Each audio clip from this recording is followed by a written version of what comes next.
God message today.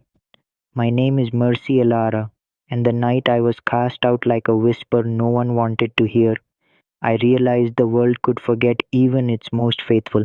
But what they forgot is that love, when dishonored, becomes a storm.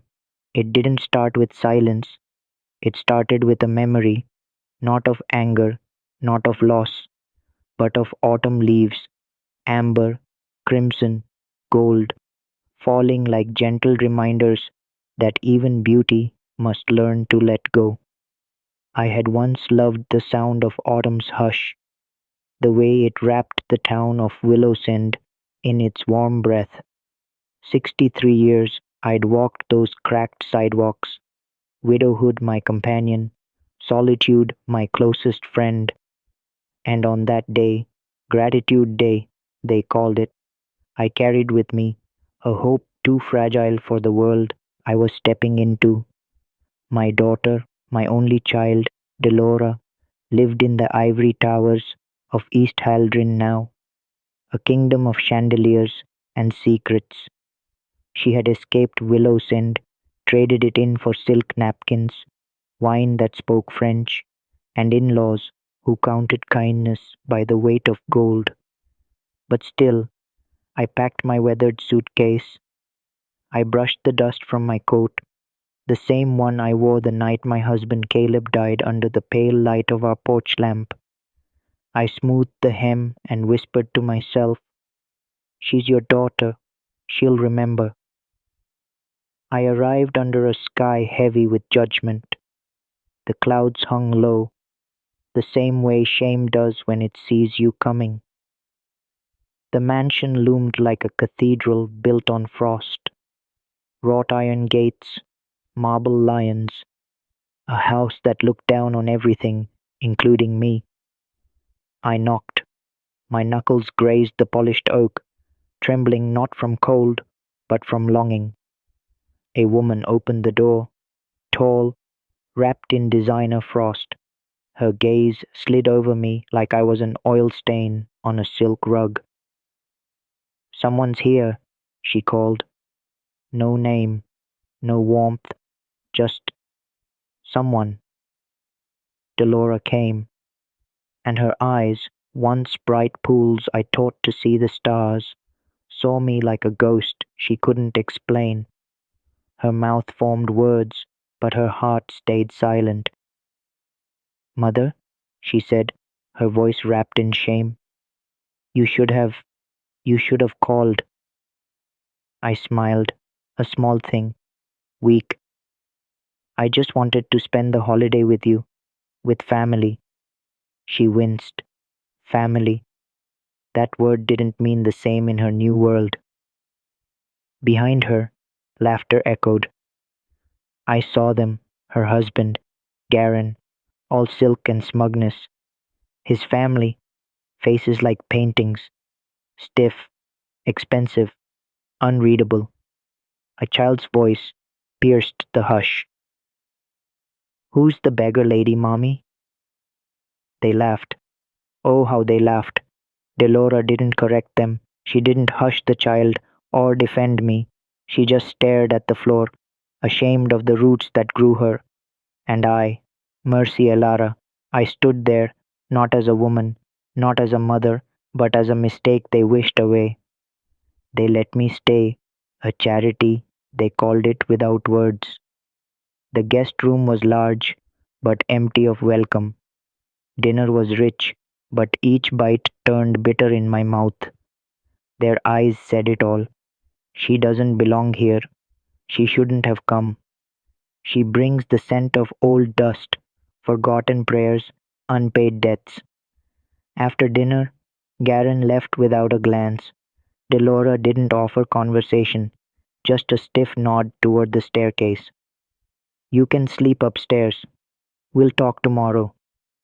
But I didn't need tomorrow. I needed her heart, and it was gone. That night, I lay awake on a bed too soft for a woman with calloused memories. The chandelier above me sparkled like stars that had forgotten how to burn for me. I cried, but not for myself. I cried for every mother turned stranger, every parent sacrificed on the altar of someone else's pride. I cried for the frost between blood, for the silence that kills louder than screams. But I did not drown.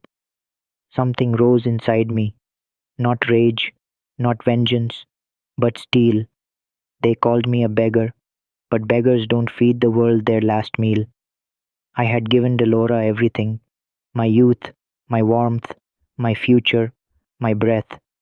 And when the vase broke, a vase they said cost 10,000, it wasn't just porcelain that shattered, it was the illusion. She threw me out that night. No words, no apology, just exile, a life erased by glass and ego. But let me take you back to Willow's End, to the fields where my heart was shaped. We had nothing there but dust and devotion. My husband Caleb worked every day until his back bent like the trees in winter storms. He fixed roofs, cleaned gutters, shoveled snow for neighbors who never thanked him. I baked bread before sunrise, stretched dollars into dinners, and turned torn clothes into memories. We had love, and it was enough. Every night, we watched the stars and whispered our dreams into the dark. Delora was our dream, and when she wanted ballet, we sold my mother's ring.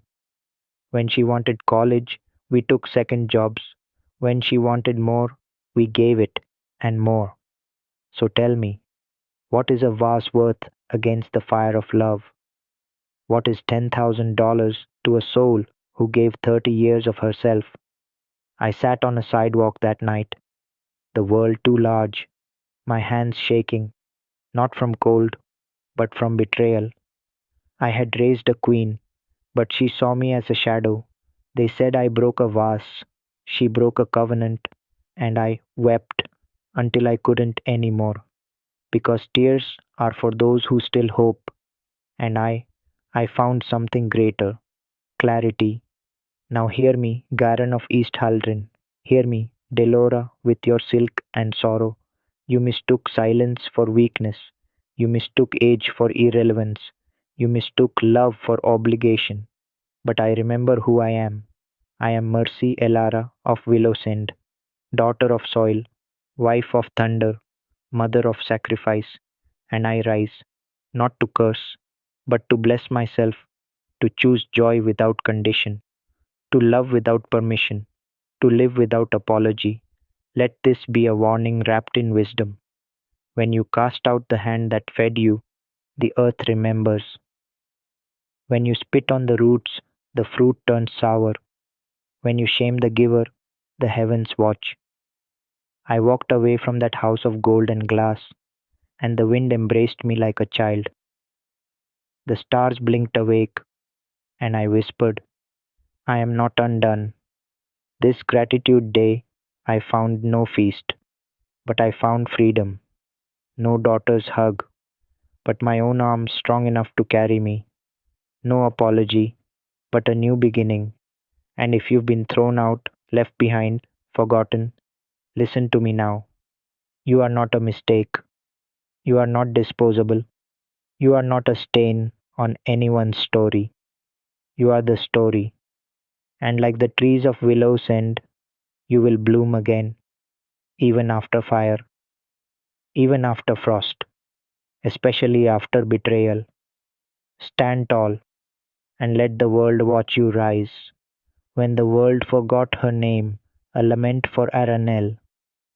Let me tell you the story of a woman they called Aranel, not because she asked for it, not because she was perfect, but because the heavens had written her name in gold before anyone ever gave her a chance.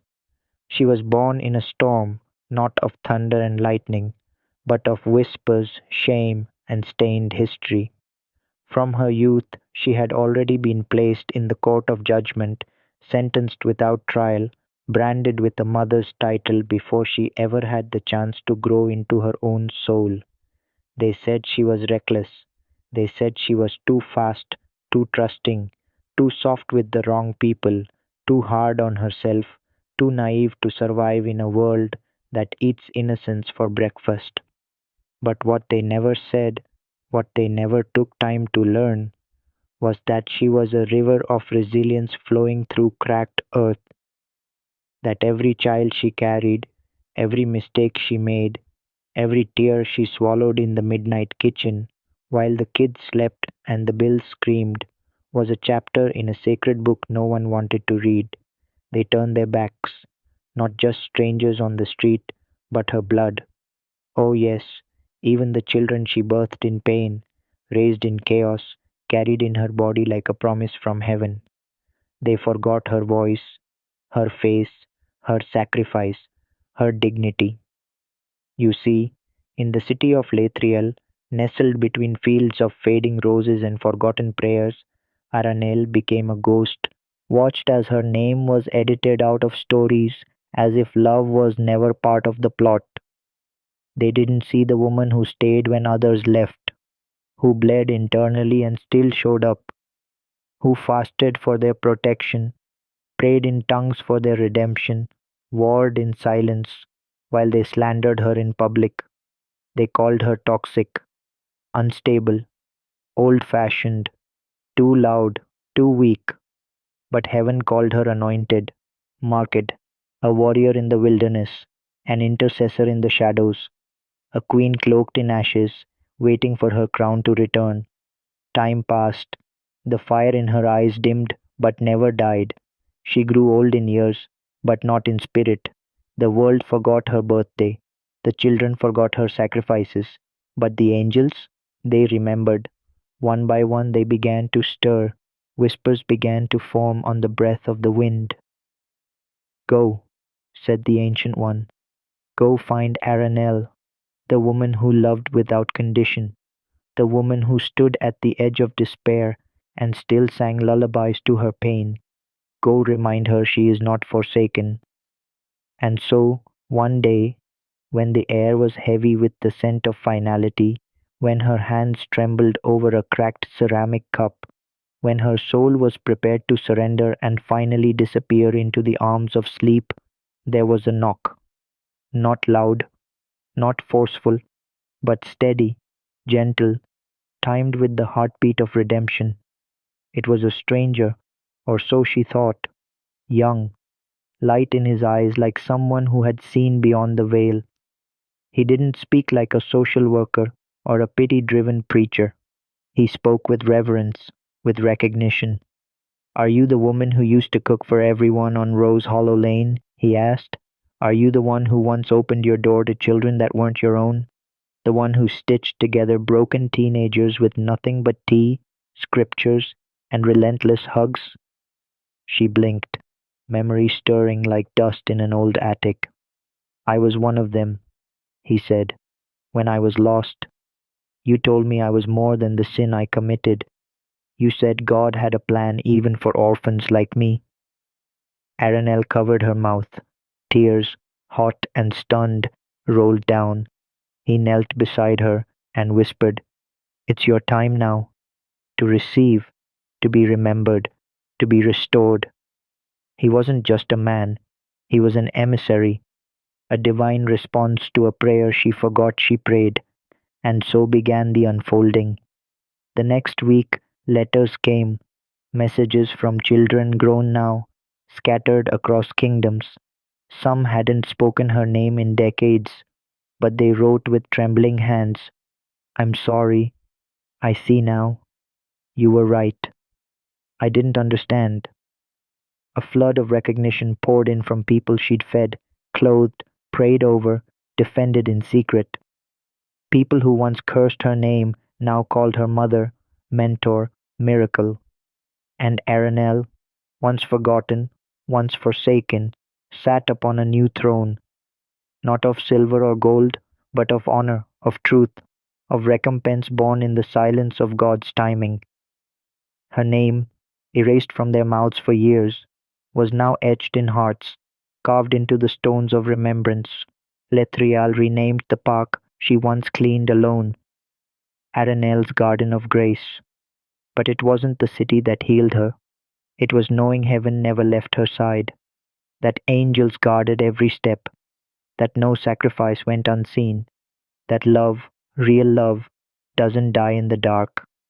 And so, hear me, daughters of the dusk, sons of the weeping night, you who've been abandoned by your own, you who gave your life to people who turned your love into a weapon, you who feel like your story has no final chapter worth reading. Let Aranel's life be your prophecy, because God remembers the ones the world forgets. He redeems the names dragged through the dust. He resurrects the mothers the children abandoned, and he rebuilds stories out of ashes no one thought were worth gathering. So cry if you must, but do not die in despair, for your resurrection has been scheduled, and your legacy, oh beloved, it's being written in eternal ink. God bless you. Type yes if you believe in God. Type 11 if you believe in God. Type 11 if you believe in God.